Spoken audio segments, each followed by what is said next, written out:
And hello, YouTube, and welcome back to another episode of the Zone TV Movie Entertainment with me, your host, Jonathan, once again bringing you my thoughts and review for tonight's episode of DC's Stargirl, Season 3, Episode 10. And boy, oh boy, what an episode this was. First of all, big mysteries have finally been revealed, and if you've not seen this episode, spoilers ahead, because honestly, whew, it really went over my head. First of all, last week's episode ending when we saw some big giant white gorilla, which I should have known as a DC fan myself. I should have known that was the Ultra Humanite, which, by the way, I totally forgot about him as a DC character because you rarely see him. Only in the cartoons and a little bit of comic book stuff here and there, but you rarely ever see him. He's not as big as like Gorilla Grodd or the one that hangs around with the brain from, Doom Patrol. But, yeah. So, you totally forget about the Ultra Humanite. I mean, unless you're a big comic book fan of his, yeah, So, I totally forgot about him. Anyway, so, in this episode, we find, Stargirl trying to apologize to her boyfriend.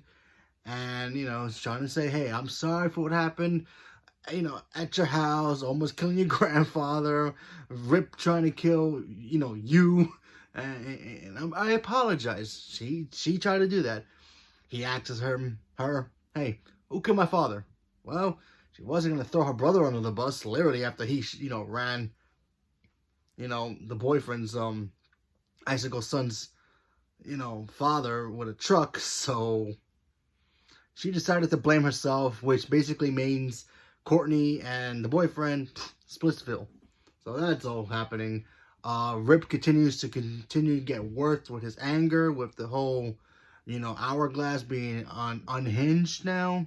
So there's that. We also get to see Sportsmaster and his wife try to play peacemaker, literally trying to play peacemaker when they try to get Icicle's grandparents, or Icicle Jr.'s grandparents, to, hey, your son's gone. We know they did it.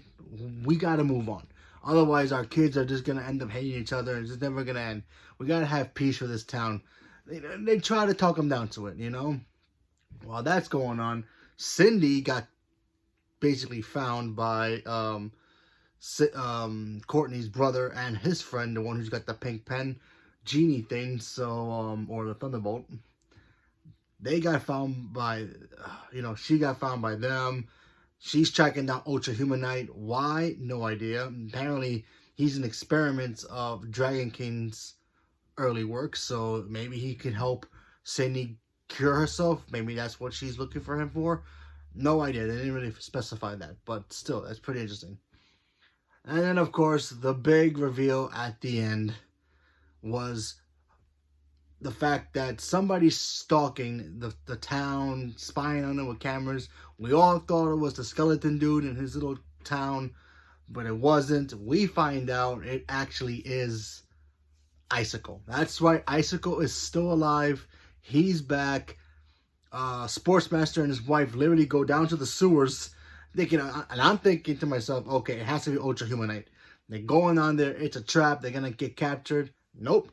He shows up, freezes both of them by stabbing them and killing Sportsmaster and his wife, right after basically they just found out that their daughter, Sportsmaster Jr. is going to be the new quarterback for college, first ever female to do it, a male sports team. So, yeah, that's unfortunate, the fact that Sportsmaster and his wife are dead. I actually liked their characters.